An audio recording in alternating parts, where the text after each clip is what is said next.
day before schools reopen, thousands of pupils have still not been placed. They've got the books, they've got the uniform, they've got their bags, but nowhere to go. Some schools in the northwest, Gauteng and Mpumalanga, say they're racing against time to find space for grade 1s and 2s.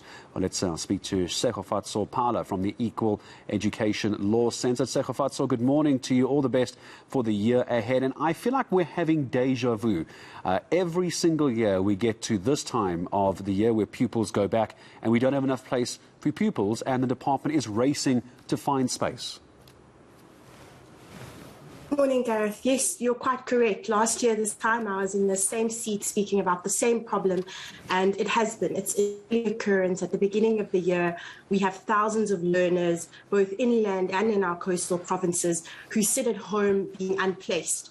They're unplaced in many instances, despite their parents having followed the admission processes in the different provinces, despite the fact that parents live nearly 2 kilometers or 3 kilometers from specific schools. You sit at the beginning of every year with thousands of learners who have simply just not been placed in schools. I mean, this is a very serious issue, apart from not being able to get your child into school. Basic education, of course, protected by our Constitution and is a basic human right. It's far more serious than not being able to find a seat for your young one.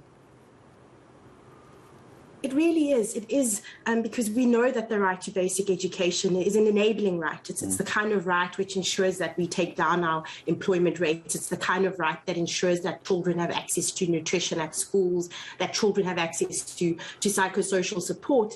And it's concerning because at the Equal Education Law Centre, we've seen that in many instances, thousands of these learners who are unplaced at the beginning of the year remain unplaced for quite a few months into the year and miss quite a lot of learning time. And this is really critical, particularly now during COVID, where we already know that the amount of time which learners are in schools has been compromised because of rotational timetabling. So now more than ever, it's really crucial that we have all learners placed in schools at the beginning of the year, particularly where they're already losing quite a lot of learning time because of the COVID-19 measures. Is there something in law, forgive the ignorance of the question, but perhaps you can help me sound more intelligent. Is there something in law, Tshegofatso, that can compel the Education Department to get their act together long before we get to the middle of January? In terms of the South African School Acts, every MEC has a duty to ensure that there's enough school places in every school in their province. And at the beginning of the year, a lot of the MECs say that they're unable to meet this duty because of oversubscription in schools, and by oversubscription we mean that a lot of schools are in high demand and are simply completely full. A lot of them list factors such as migration, so children moving one province to another. But the issue is these are the reasons we hear every single year.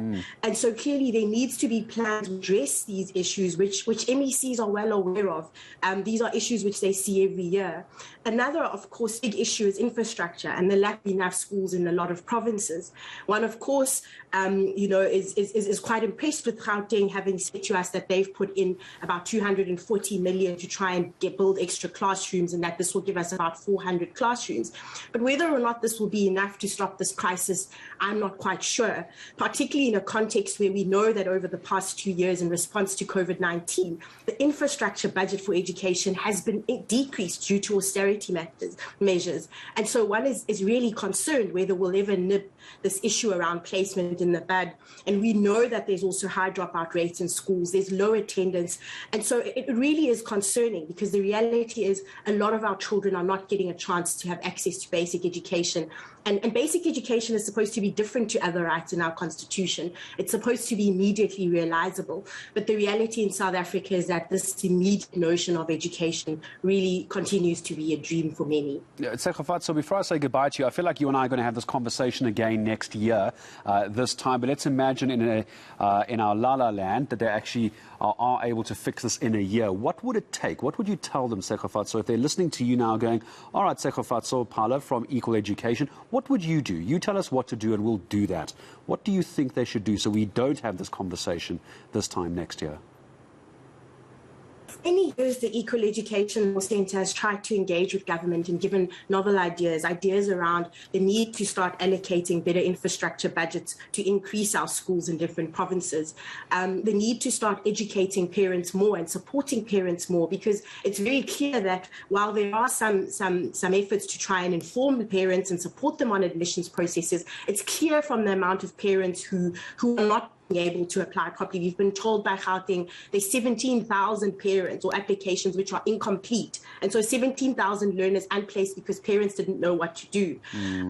There's also a need administrative processes which support admissions to be tightened up and improved, and so it's a huge task for the Department of Education. And whilst we acknowledge this, we do think that there could be better planning and better innovation around addressing problems which are not new, problems which we see year in and year out, and so surely one can try to start thinking about novel ways to deal with them. I think of all the ways you just mentioned now, for me, I think it's always been about the communication.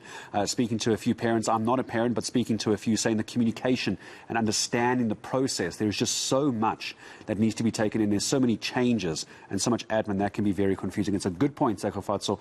I think we'll start picking that up with authorities. Appreciate your time, as always. Equal Education Law Centre, Tshegofatso Phala joining us here on eNCA. Now.